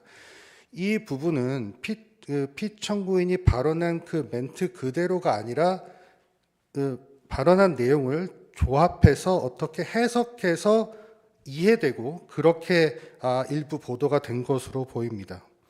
피청구인의 입장에서는 시세조정 사건과 코바나 사건의 수사를 모두 설명하였는데 이를 들은 기자분들이 피청구인 답변 내용에 일부 혼란을 느꼈던 것으로 보이고 이 부분은 바로 해명을 하였습니다. 코바나 사건과 도이치모터스 사건 수사가 병행되었던 것도 사실이므로 병행과 관련된 부분도 당연히 아무 문제가 없는 내용이라고 하겠습니다. 탄핵의 필요성 부분 마무리해서 말씀드리겠습니다. 탄핵은 공직자의 처분 결과에 이견이 있다거나 불만이 있을 때 이루어지는 절차가 아니라 법 위반이 헌법 질서에 부정적 영향이나 해악을 미쳐서 피청구인을 파면해서 헌법 질서를 회복하기 위한 목적에서 이루어져야 하는 절차라고 할 것입니다. 이 사건 탄핵 소추 의견서의 내용을 보면 그 기재 내용 자체로 도저히 탄핵의 필요성이 인정될 수 없음이 명백하므로 이 사건 탄핵 소추를 각하여 주시기 바랍니다. 이상입니다.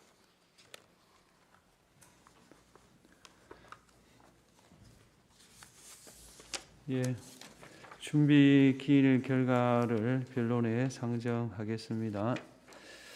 자, 준비 기일에서요, 청구인 측이 갑제 1호증부터 65호증까지 제출했고, 그중 갑제 22호증까지는 증거로 채택을 했습니다. 2024 헌나 3 피청구인 측에서는 1호증부터 40호증까지 제출했고 모두 증거로 채택되었습니다. 2024 헌나 4 피청구인 측에서 을제 1호증 제출하셨고 증거로 채택하였습니다. 2024 헌나 5 피청구인 측에서 을제 1호증 제출하셨고 증거로 채택되었습니다. 송부 촉탁에 대해서 알아보겠습니다.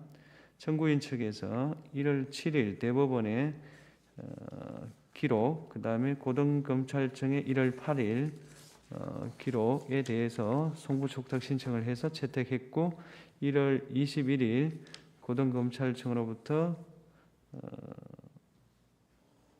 그 회신이 도착했습니다. 2024 헌나 3 피청구인 측이 1월 20일 서울중앙지방검찰청에 불기소 결정에 대한 송부 촉탁을 신청해서 채택하였습니다. 1월 20일 검찰총장에게 사실조회를 신청하여 재판부가 채택하였습니다. 이어서 쟁점을 확인하겠습니다. 공통된 소추 사유는 피청구인들이 김건희에 대한 자본시장과 금융투자업에 관한 법률 위반 사건의 수사팀으로서 사건을 처리하면서 강제 수사를 하지 않았고 소환하지 않았고 경호처 부속청사에서 비공개로 조사한 다음 수사심의위원회를 개최하지 아니하고 불기소 처분을 내렸으며 이는 헌법 또는 법률을 위반했다는 점이고, 그 다음에 2024 헌나 4 5 소추 사유는 조상원 최재훈 피청구인이 공모해서 10월 17일 2024년 출입 기자회견을 하면서 기자들에게 허위 사실을 유포했다. 그래서 보도 업무를 방해했다. 이렇게 되어 있고 2024 헌나 3 소추 사유는 이창수 피청구인이 관할 아닌 대전지방검찰청에 소속된 검사를 파견받고 적법한 직무대리 명령 절차를 지키지 아니하여 검찰청법 5조를 위반하였다. 이렇게 주장했습니다. 소추 사유를 이렇게 정리하면 되겠습니까? 예, 그렇습니다. 예. 피청구인들은 우선 소추권이 남용되었다. 그 다음에 세부 사실이 특정되어 있지 않다. 그 다음 재량에 따라 업무를 처리하였으므로 재량에 따라 규정에 따라 업무를 처리하였으므로 헌법과 법률을 위반한 사실이 없다. 다음에 탄핵의 필요성이 없다. 이렇게 정리하면 되겠습니까? 예. 그 외에 뭐 특별한 내용 있나요? 준비 결과와 관련해서 없습니다. 예. 맞습니까? 예. 다음 제출 서면을 확인하겠습니다. 청구인 측에서 우선 12월 5일자 탄핵 심판 청구서, 1월 7일자 대법원 송부 촉탁 신청 증거 제출, 1월 8일 고등검찰청 송부 촉탁 증거 목록 제출, 1월 22일 준비 서면 각 증거 제출 당사자 본인 신문 신청서, 1월 24일 대법원 고등검찰청 송부 촉탁 신청서, 2월 12일 고등검찰청 송부족덕신청서, 대검찰청 문서제출명령 신청서, 중앙지검 사실조회 신청서, 2월 13일 준비서면, 2월 17일 입증취지, 2월 17일 피청구인 신문사항 및 변론 모두 발언 PDF 준비서면. 이 맞습니까? 예, 맞습니다. 예.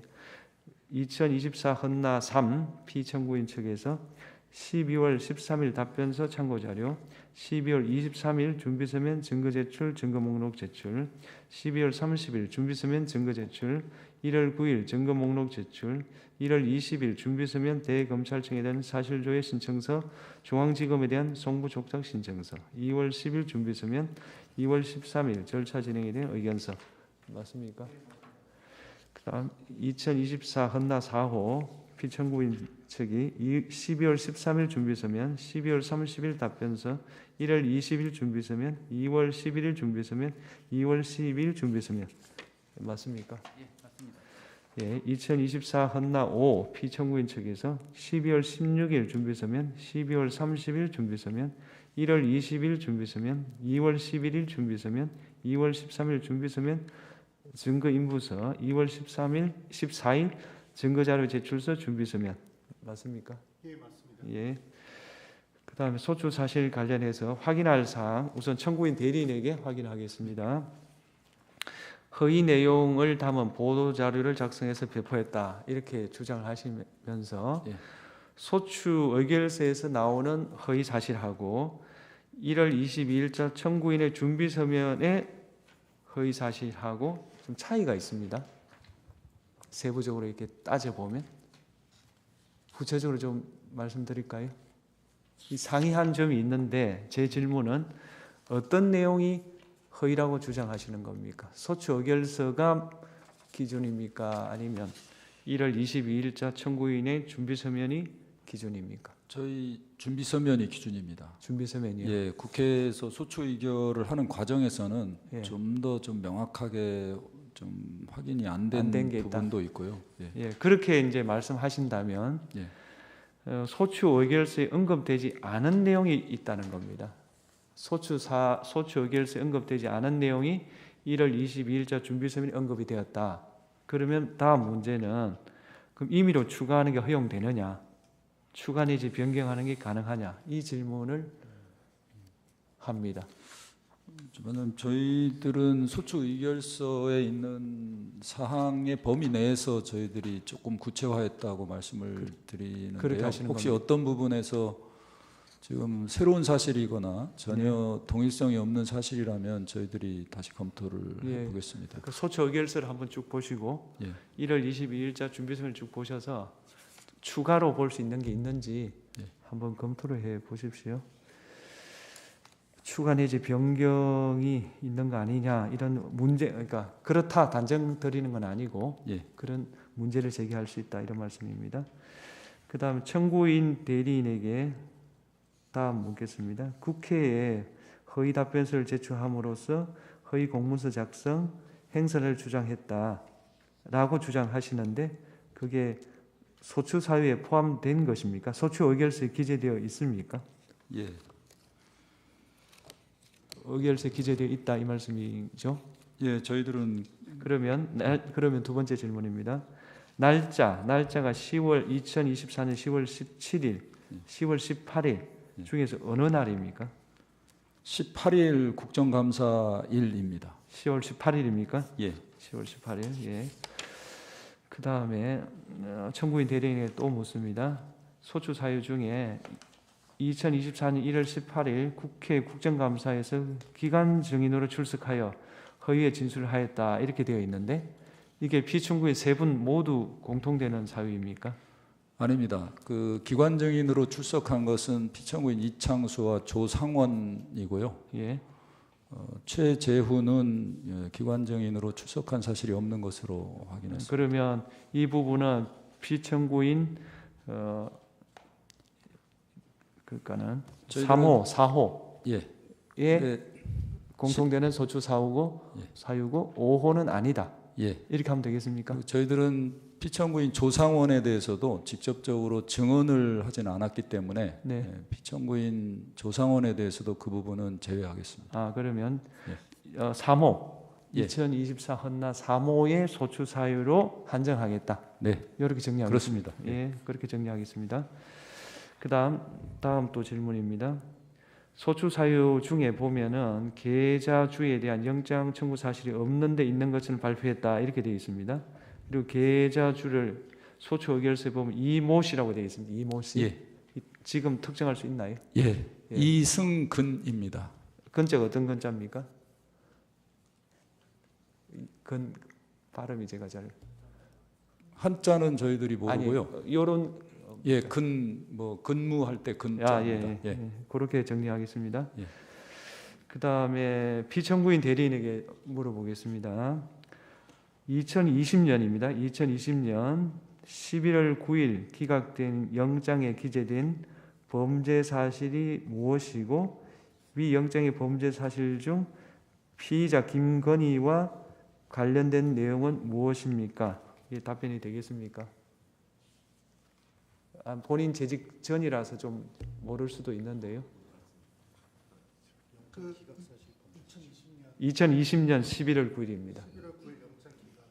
영장 기각이 되었는데 그 범죄 사실이 있을 텐데 그 범죄 사실이 김건희 피의자와 관련된 내용이 무엇이냐? 제가 그 다음에 물어보겠습니다. 피의자를 김건희로 하는, 그러니까 이 위 영장 외에 피의자를 김건희로 하는 계좌 내역조에 압수수색 영장 등을 청구한 사실이 없는 것은 맞습니까? 이렇게 질문합니다. 계좌 영장은 있었습니다. 계좌 영장 있었습니까? 예. 예, 그렇다면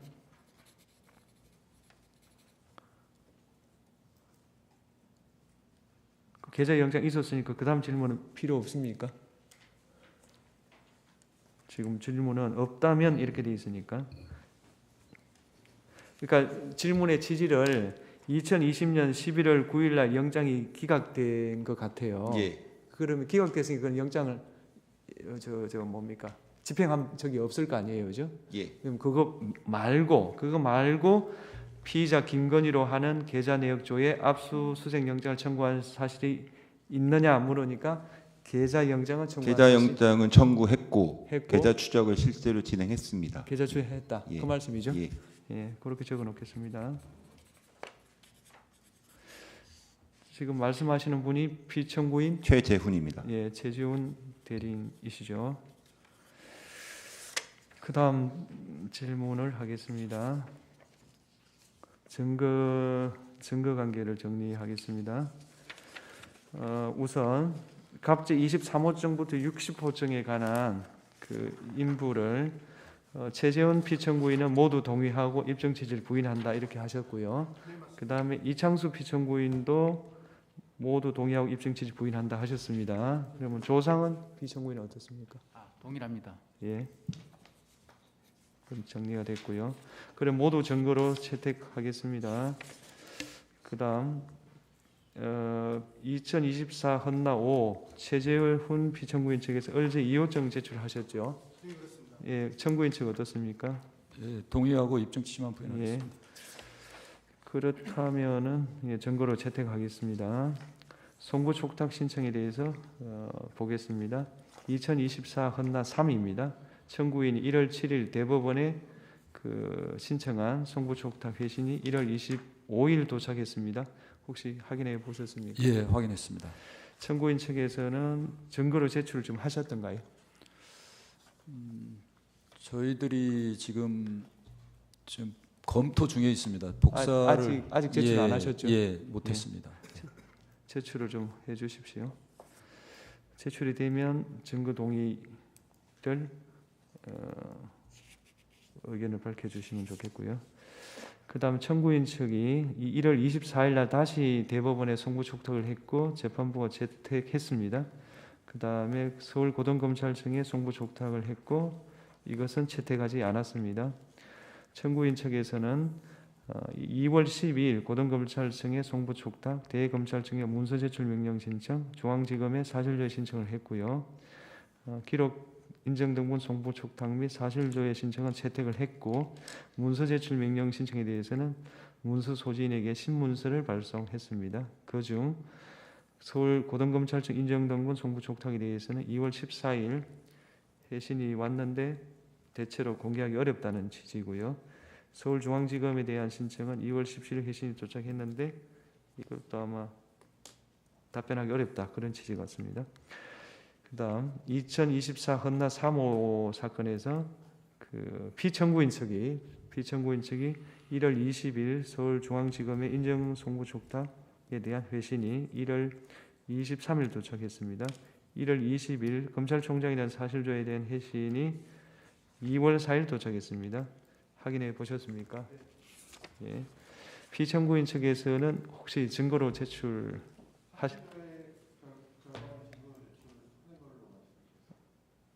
증거 제출하신 걸로? 예. 예, 하실 걸로. 예. 그다음 당사자 본인 신문에 대해서 저희들이 평의를 거쳤습니다. 그래서 여러 가지 점을 종합해서 다음과 같이 한번 조율을 해봤는데 잘 한번 들어보십시오. 최재훈 피청구인에 대해서는 수사와 관련된 내용만 주로 신문을 한다. 조상원 피청구인에 대해서는 기자회견과 관련된 내용 위주로 신문한다. 이창수 피청구인에 대해서는 국회 정원과 관련된 내용 위주로 신문한다. 그러니까 중복되지 않도록 이렇게 좀 제한해서 좀 받아들이는 쪽으로 의견을 모았는데 어떨까요? 예. 똑같은 내용을 다 묻는 거는 좀 저희들로 좀 받아들이기. 제가 잠깐 말씀드려도 되겠습니까? 네.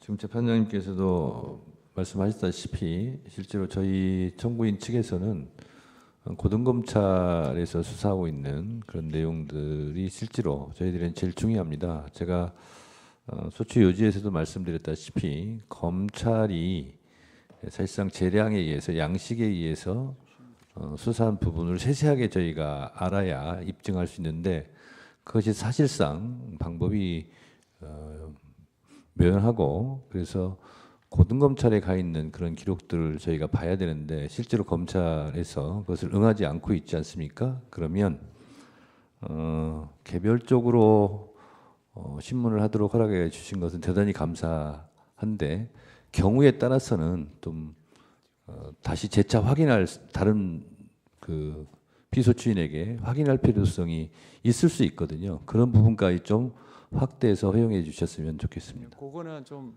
상황에 따라 네.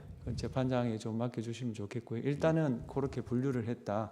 똑같은 내용을 3호, 4호, 5 이렇게 묻는 건 좀 곤란하다는 겁니다. 무슨 말씀인지 잘. 네. 피청구인 측 의견은 어떻습니까? 예, 저 피청구인 그 최재훈 대리인 서영석 변호사입니다. 그 네. 기자간담회 부분과 관련해서 네. 기자간담회를 장시간 직접 발언을 한 것은 피청구인 최재훈이 본인이 직접 발언한 부분도 있어서 네. 피청구인 최재훈이 그 부분도 이렇게 증언하는 응할 게 수 더- 있겠습니까? 예. 그러면 이렇게 결론을 내리게 된 과정은 이렇습니다. 우선 송부 촉탁을 사실 저희들이 강제할 방법은 없지 않습니까? 그렇지 않습니까? 그럼 송부 촉탁은 안 왔습니다. 그렇다고 지금 피청구인 측에서는 그걸 봐야만 우리가 탄핵 사유에 대한 입증을 할 수 있는데 그럼 다른 방법이 없지 않냐라고 지금 하고 있지 않습니까? 그리고 아시다시피 탄핵 사건에서 피청구인 신문은 받아들이는 예가 드뭅니다. 예, 그건 뭐 다 아실 거고. 그러니까 이런 모든 사정을 종합해서 저희들이 내린 결론이 이겁니다. 그래서 그럼 이렇게 수정하겠습니다.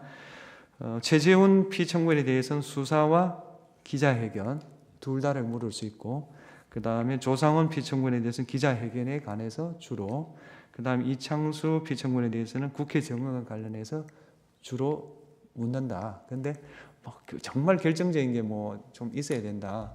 그거는 그때 상황에 따라 판단하겠다. 이렇게만 말씀드리겠습니다. 제가 그걸 뭐 미리 다 상정할 수는 없었기 때문에. 네, 고맙습니다. 네. 그러면 서정 조사를 하겠습니다. 증거들이 다 채택이 되었기 때문에 나와 있는 증거들에 대해서 다 열람하신 거로 보이고 개별 증거 조사를 그걸로 대체하면 어떻습니까? 어떻습니까? 예, 예, 그럼 그걸로 다 대체하겠습니다. 그러시면 아까 저 송구촉탁 보낸 거 사실적 보낸 거 중 일부 문서가 안 온 것도 있고요. 그다음에 피청구인 신문을 지금 하기에는 시간이 너무 부족하기 때문에 다음 주에 저희들도 신속한 재판에 대해서는 충분히 필요를 느끼고 있고 1월 24일 오후 4시쯤으로 할까 싶습니다. 2월입니다. 2월 24일 오후 4시. 오후 4시에 변론 종결. 저희는 지금 아까 예. 신문사항이 나왔을 때 의견 제출은 1인당 30분 정도였고 저희는 사실 관련 신문을 거의 할 생각이 없기 때문에 그리고 게다가 지금 사안까지 제한이 됐다면 예. 10여 분이면 될 것으로 판단이 되는데 지금 하자 이겁니까? 예, 저희 지금 오늘 하고 근데 나머지 증거들 안 온 건 어떡합니까? 지금 일부 뭐 문서 제출 명령에 대한 게 또 좀 안 오고 그랬거든요. 문서 제출 명령에 대해서는 사실 그거 제출할 의무가 없다고 저희는 판단이 돼서 왜냐하면 공무원이 보관하고 있는 문서를 문서 제출 명령으로 받아볼 수는 사실 없는 예, 거라서 뭐 그런 올 좀 가능성이 거의 없는 거고 온다면 그 참고 자료로 참고하셔도 충분하다. 저희는 뭐 그거에 대해서는 이해하지 않겠습니다. 그리고 저희 생각에는 기왕 이렇게 된 거면 신문사까지 지금 다 나와 있는 상황이 알겠습니다. 잠깐만요.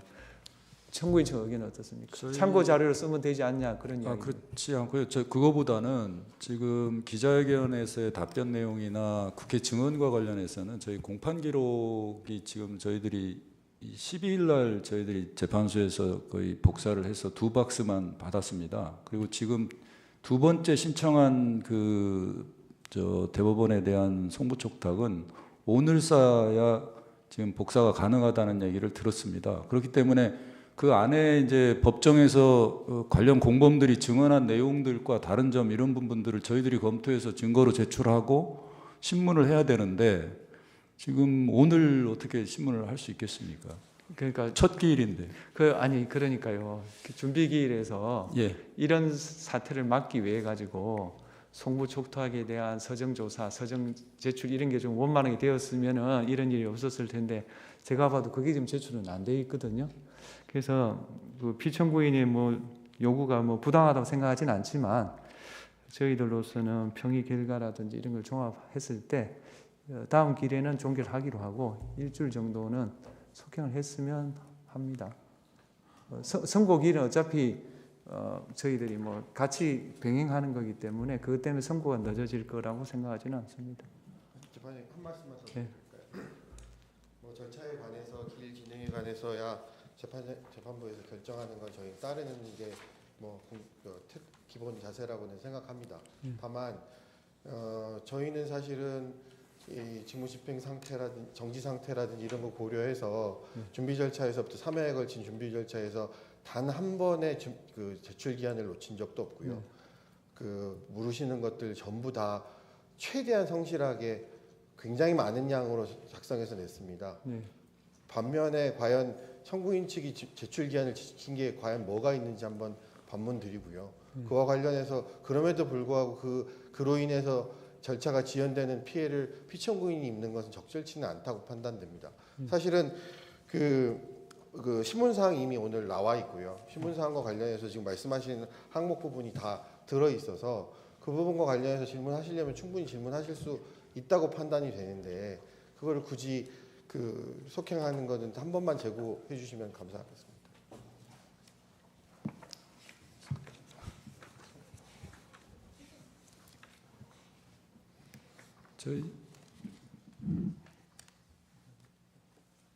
예, 말씀은 충분히 일리가 있는 말씀인데 좀 저희들 생각은 속행을 좀 했으면 좋겠고 다만 이런 뭐라 하죠?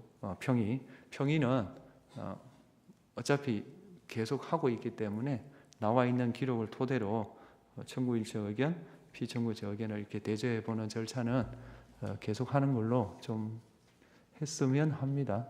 피청구인이 무리한 주장을 한다고 생각하지는 않는데 저희들 평의 결과가 그렇기 때문에 지금 여기서 또 바꾸기는 좀 힘들다 이런 말씀 좀 드립니다.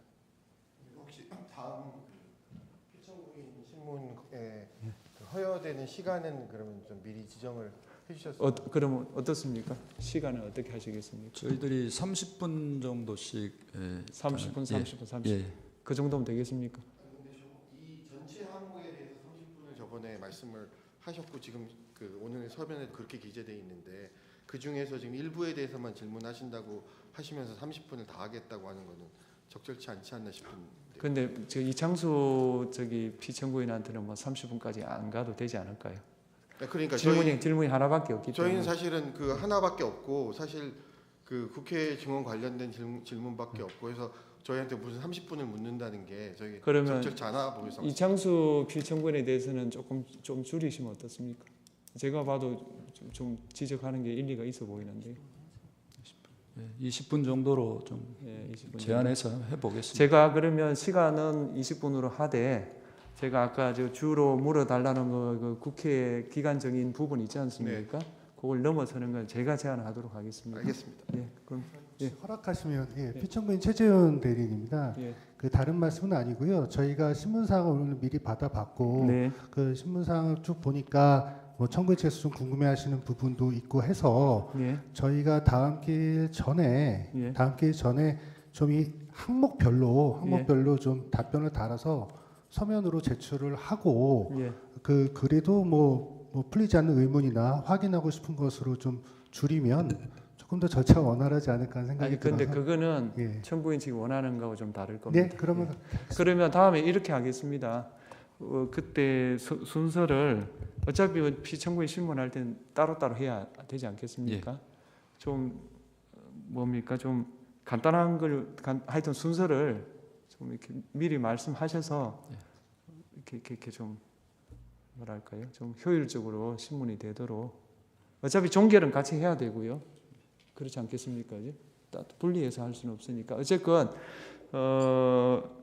저 이창수 피청구인이 하신 말씀은 제가 들었고 제가 일리 있다고 말씀드렸고 그다음 아마도 최재원 피청구인이 좀 질문이 좀 많지 않을까 싶고 그거는 제가 30분이라는 시간을 제한을 했고 그다음에 조상원 피청구인에 대해서는 저 기자회견에 좀 집중적으로 물을 것 같고 그렇게 해서 시간은 30분 신문 주제는 아까 말씀드린 그거 이렇게 이중으로 제한하면 어떻습니까? 그렇게 하면 그렇게 한번 조율해 보겠습니다. 조율에 응해 주셔서 감사합니다. 그 다음에 그리고 저 마무리 발언은 각 10분씩 하는 건 어떻습니까? 소치위원 10분, 피청구인별로 10분씩. 10분 정도 하셔야 안 되겠습니까? 네. 소치위원 측에서 원하신다면 한 20분은 드리겠습니다. 세 분이니까. 그건 되겠습니까? 예. 소치위원은 20분, 그다음에 피청구인은 각 10분씩 해서 대리인이 하시든지 본인이 하시든지 그거는 선택하는 걸로. 따로따로 하진 않고요. 합해서 어떻습니까?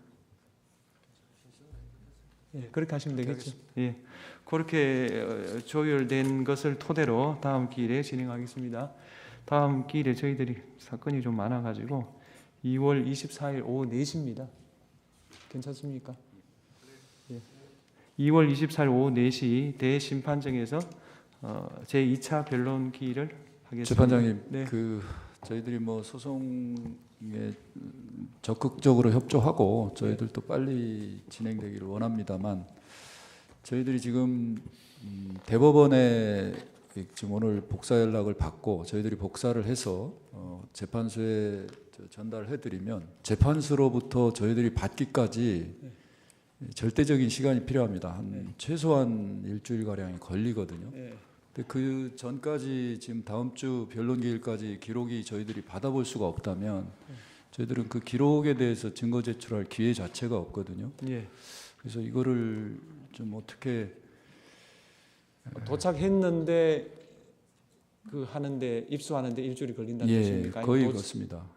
지난번 그 대법원에 대한 송부촉탁도 대법원에서 기록을 복사해서 저희들이 재판소로 이제 대법원에서 재판소로 보내고요.